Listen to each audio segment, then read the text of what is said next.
Welcome to the newest episode of Beyond the Fame with Jason Fraley. I'm your host, Jason Fraley, picking the brains of the top filmmakers, musicians, and artists of our time. The new baseball documentary, Facing Nolan, dropped on streaming this week, exploring the dominance of power pitcher Nolan Ryan. I spoke to director Bradley Jackson about Ryan's prolific career on the Mets, Angels, Astros, and Rangers, compiling a record 7 no-hitters, 5,714 strikeouts, and a fastball that was clocked at an estimated 108.1 miles per hour. Hey, thanks so much for joining us, Bradley. Thanks for having me on.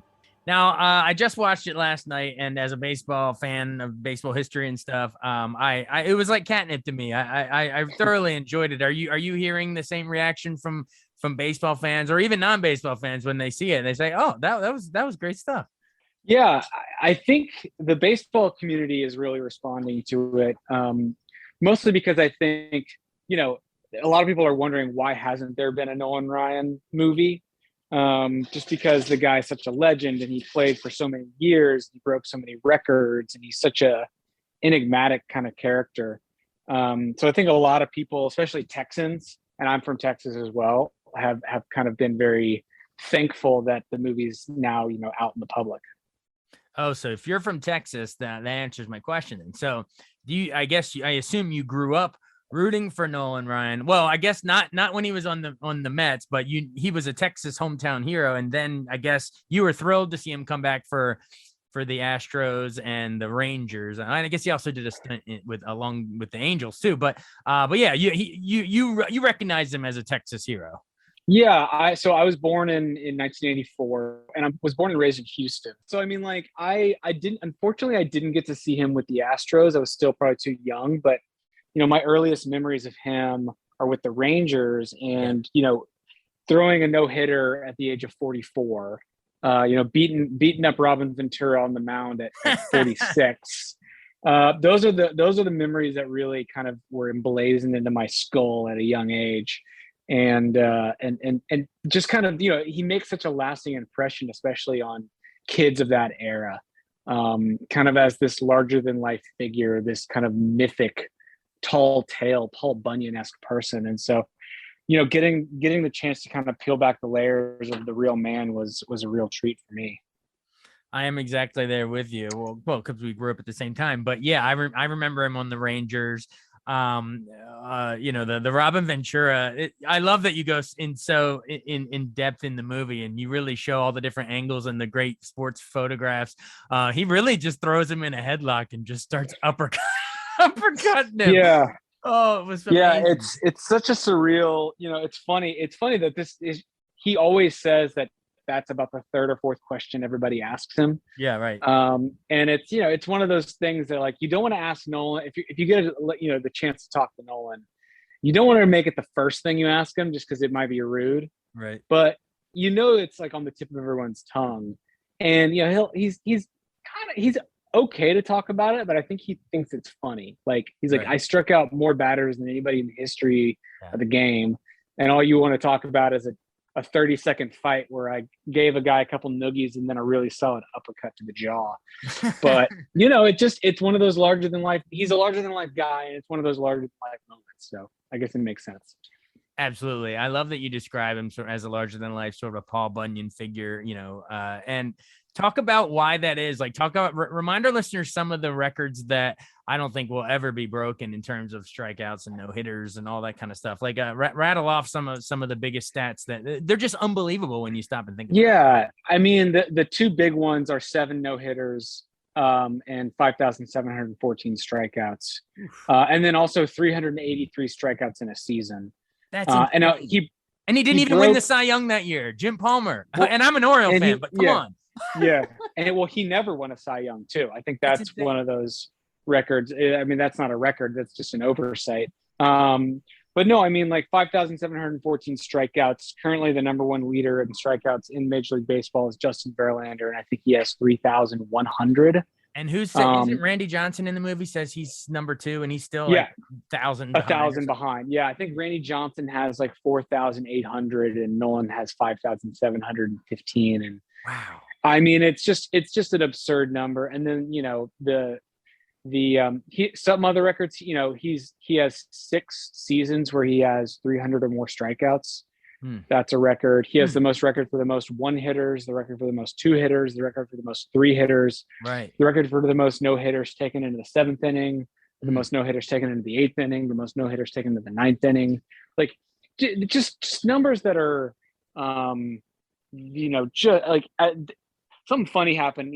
Justin Verlander took a no hitter into the eighth inning a couple of weeks ago, and he didn't get it, but it's still impressive when anybody takes a no hitter that far. Yeah. And they put up a stat. They said Justin Verlander is now tied for second with Randy Johnson for having taken 8 no hitters into the eighth inning, and number one is Nolan Ryan with 23. Good God!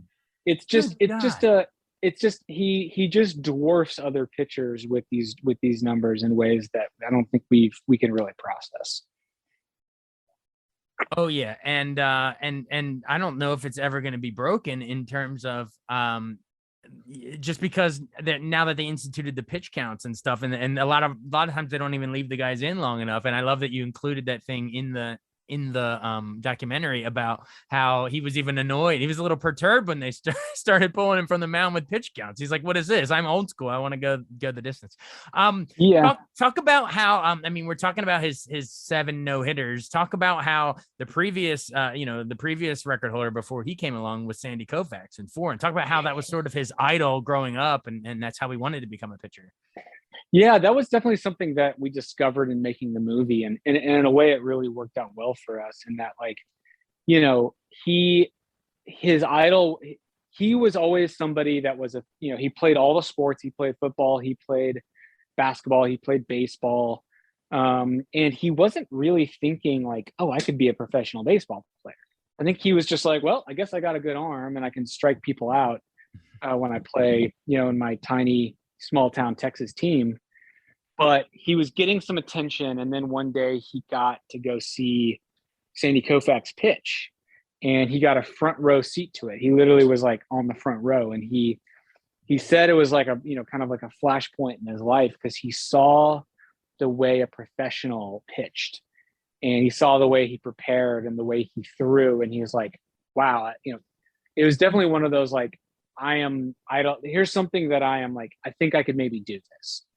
And then, within 10, 11 years of that moment, he'd broken all of Sandy Koufax's records. So I laughed out loud when you say that in the documentary. You're like, this is my idol. And then 10 years later, he beat them all.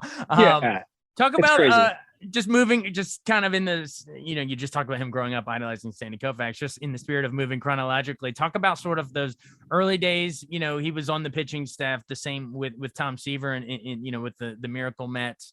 But talk about how he sort of, he was intimidating, but they kept him sort of as a reliever because he had some control issues, right? And it wasn't until he got to California with the Angels and that one pitching coach, what did you say? He stood off to his left so he couldn't bail off the mound every time. It was throwing off his follow-through, right? Yeah, I mean, it's crazy. Like if somebody at this day and age had an arm like Nolan Ryan, he would have so many pitching coaches in his ear. He would have so many experts. He would have so much technology at his disposal. But this was back in the 1960s, and Nolan never really had a personalized pitching coach until he had been in the major leagues for like 5 years. With the Mets, he was the 5th or 6th best pitcher on that team. Tom Seaver was a big mentor of his, and but Nolan, he would have a game where Nolan might have a game where he struck out 12 batters, but he would also walk 12 batters. And then he would have a game where he would hit 3 batters in 2 innings. So he was just like, we referenced, he was kind of like Tim Robbins' character in Bull Durham. It's kind of true. Lelouch. Yeah, it's kind of true. It definitely, in my mind, it was really exciting to showcase to the world that Nolan Ryan wasn't always this super dominant, intimidating, iconic Hall of Fame pitcher. For many years, he was a struggling below 500 pitcher. Right. Exactly. But I mean, at least he got a World Series ring out of the time with the Mets, and he goes to once he's in the Angels. We mentioned the pitching coach works with him. When were the first two no hitters? What years again? It was when he was with the Angels, right? Yeah, I believe they were 73. He throws two no hitters within 60 days of each other, God, which is crazy. And he almost threw two no hitters back to back. I think he took a no hitter in the seventh inning wow. after one of those days. But yeah, I mean, it really was like a light bulb went off once he got to the Angels and he got into a consistent rotation. And these guys were starting every 4 days. Now these pitchers there's a 5-day rotation. He just had a 4-day rotation. And yeah, I mean, like the idea was you start a game, you finish it back then. A reliever was only meant to come in if you were in serious trouble. And, Nolan was regularly pitching 9 innings. And he just got into a rhythm and became the most dominating pitcher in the league very quickly. He pretty much threw 4 no-hitters in 4 years. So I guess he's with the Angels from 72 to 79. Then he goes to your team, Houston Astros. Where you yeah. What? So then he throws another no hitter number. I guess that would be number 5 with Houston.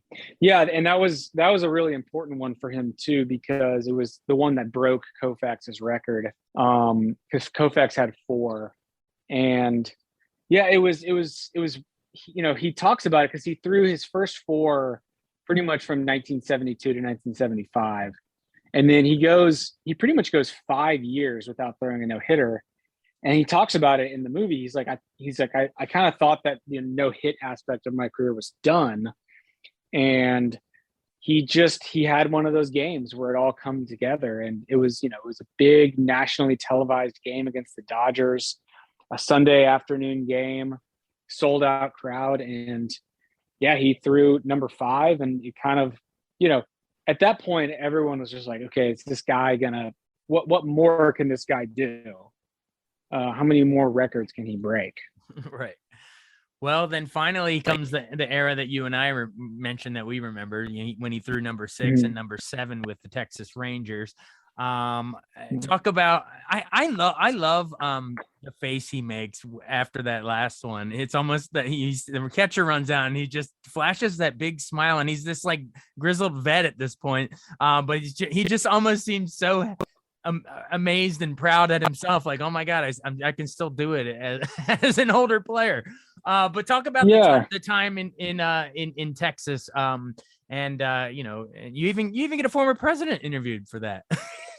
Yeah, that was wild. No, I mean, his time with the Rangers really is it's really magical, because he goes to the Rangers and he's 41 years old. And I think a lot of people thought it was a PR stunt. People who didn't know who just saw it on the face value thought, oh, is this just a PR stunt? Nolan's 41 years old. You can't be that successful power pitcher at the age of 41. And in his first season, he was incredibly dominant. He was incredible. He led the league in strikeouts. I think he had like a 2 something ERA. He cracks 5,000 strikeouts, and then the next year he throws his 6th no-hitter. And it's just one of those, like, he really thought he was going to only pitch for 1 year, and he ends up pitching for 5. And throws 2 more no-hitters, gets his 300th win, beats up Robin Ventura on the mound, just has all these iconic moments. And, to answer your question about George W. Bush, that was just a really special interview, just because, one, just to get to interview any former president is an experience. But getting to talk with George W. Bush about Texas baseball was really cool. Just because he has such fondness for that time, and he has such fondness for Nolan. Was he the owner of the team? Was he a co-owner at the time? Yeah, he was a co-owner of the team, and he was kind of the face of the ownership. And just, he's a huge baseball fan, and a huge, kind of another iconic Texan as well. Yeah, he was there. You see him and his family in the front row at one of the record-breaking games. What was it? I can't remember. The 5,000 strikeout. 5,000 strikeouts. Yeah, exactly. Yeah. Awesome. Well, it wasn't just, George W. Bush. Talk about some of the other really famous people you interviewed. There's a ton of ball players that, you could form a Hall of Fame lineup with just the other people you interviewed. That's true. Yeah.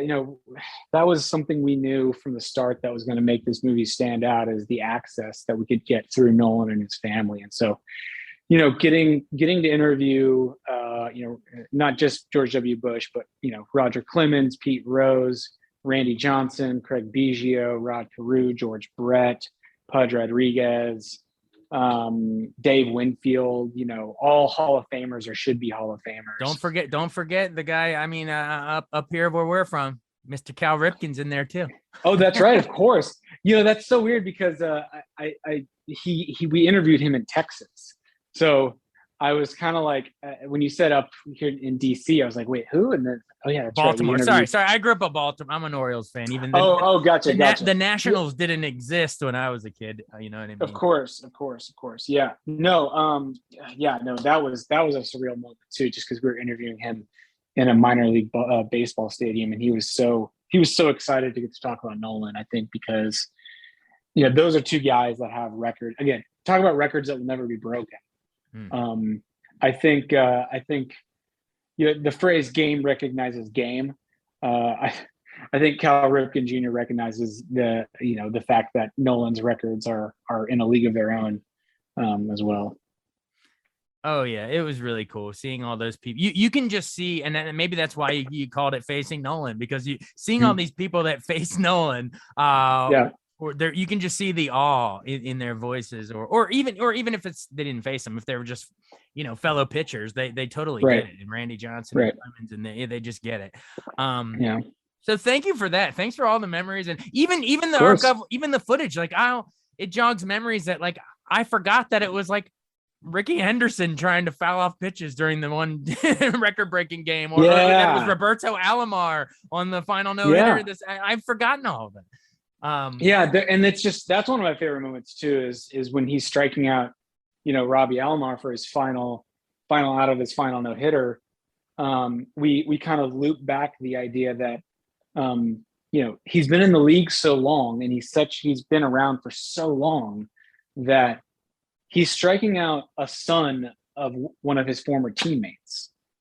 So he used to play, he used to play baseball with Sandy Alomar, and they were teammates. And now to strike out for his final no-hitter, he has to strike out his former teammate's son. It's just such a weird circle of events. Oh yeah, totally comes full circle. It was just such a fun time. And I thought it was kind of cool how you sort of mess with the viewers' expectations a couple of times. You think you withhold the final strike until the end, and the narrator, not what you thought was going to happen, did. I'm glad we came back to that. I was about to scream if you didn't, but you ended on it, so I was happy. Yeah. No, and here's the thing, like with if I think that was a very conscious choice, and I'm glad you acknowledged that, just because we do that a couple of times in the movie because if you're a baseball fan, a lot of these things. You may not know that he struck out Robbie Alomar, but he gets the strikeout. Yeah. And that, when we set up Robin Ventura, that he's gonna hit him and then they're gonna get in a fight. Right. So we wanted to like mess with the audience's expectations in unexpected ways by saying, okay, you think you're gonna see this happen, and then we subvert it a little bit and we go, don't worry, we will get there. Just, you got to be patient. I think audiences have really responded to that because, it's not like there's not footage out there of what happened. And if you're a baseball fan, again, that these things are going to happen because they're part of baseball lore. So just as a filmmaker, getting to subvert those things was really fun. Definitely. Awesome. Well, thanks so much for joining us. How do we put a pin in this? I guess let's end with what is Nolan Ryan's legacy? Does he go down as the greatest pitcher of all time? That's a great question. Does Nolan Ryan go down as the greatest pitcher of all time? I think he's in the conversation because I don't think you can quantify what's the greatest pitcher of all time. Right. It's not like, I feel like it's not like basketball where you can go, okay, it's Michael Jordan. or you can't say it's not like, a quarterback position. Right. It's like, okay, it's Tom Brady. With a pitcher, I think pitching is such a unique art form because one, you only pitch every 4 or 5 days. Two, you're only playing defense. So you're not a two-way player unless you're Shohei Ohtani. Yeah. You're only playing defense. But I think to be in the conversation like Nolan is, if you're going to make a top 10 list, you have to include Nolan Ryan. There's just no way around it. Even if you make a top 5 list, I think you have to include him. So he's in the conversation. And I think, he's what I love about something that we did at the end of the movie is we also talk about his quote unquote negative records. He led the league in walks. He led the league in hit batters. He led the league in most grand slams given up and most wild pitches. And just because I think that he's such a unique pitcher. He's a one of one. There's never going to be anybody like Nolan Ryan. Absolutely. Yeah. I mean, I guess you're right. There's so many different, because, Greg Maddux throwing all those different junk pitches is completely different than the power pitcher that Nolan Ryan was, just throwing straight heat. But he had some nasty curves you're showing in there too that could drop from 12 to 6. I mean, then someone says, how do you even hit that? But in terms of like the great flamethrowers, Nolan's probably at the top. Yeah. What did he max out on again? What was and you say that it was the what do you call it? The speed gun. The speed test. Yeah. Yeah. It was one thing, but then by modern technology it'd be higher, right? Yeah. So the way that worked out was the technology was so new, they'd never used it before. And they measured him at that time, I think in 1974 at 100.9. And that was before they got the speed gun to where it is today, where they're measuring it from the point of release. Back then it was measured 10 feet from the point of release. So the speed would have been 108.1 miles an hour. Good God. How do you hit a 108 mile an hour pitch? You don't hit it. Yeah. Because I think Aroldis Chapman clocked in at 105 a couple years ago. When he was, in his mid 20s, and that's right around when I think you hit your peak velocity is kind of your mid 20s. But yeah, it's and then there's some really fun little stats that you'll learn if you go check out the movie. Can I go ahead and plug the website and all that stuff? Sure, plug it. Yeah, before we run, hit all that stuff. Yeah. If you just go to facingnolan.com, you can find out where to see the movie. And it'll be on digital on July 19th. And then we also have some really cool like t-shirts and posters and hats for sale. If you just go to facingnolan.com, check it out. July 19th. And I assume he's seen it. He was pleased with it. Yeah.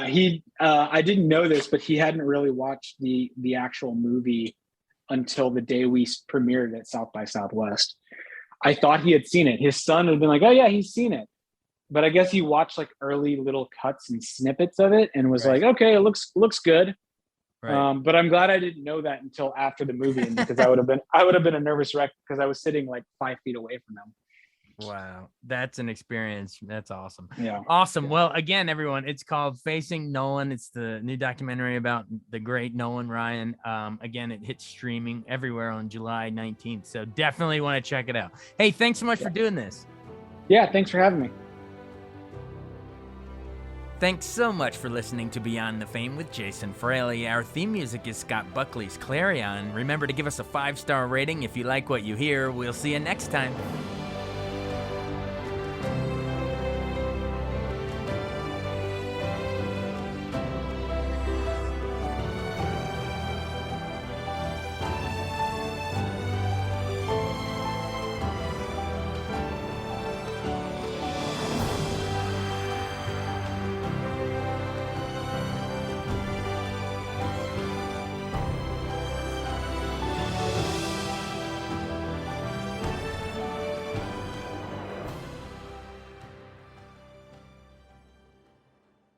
I wanted to take a second to tell you about an app I really enjoy. Living in the DC area is great, and Podcast DC gathers all of the local shows that I like all in one local app. Health, sports, local news, politics, and so much more. Podcast DC is the new local app with hundreds of DC area podcasts to choose from. I can earn exciting rewards just for listening and share the podcasts I love instantly. Available in the App Store or in Google Play, listen local with Podcast DC.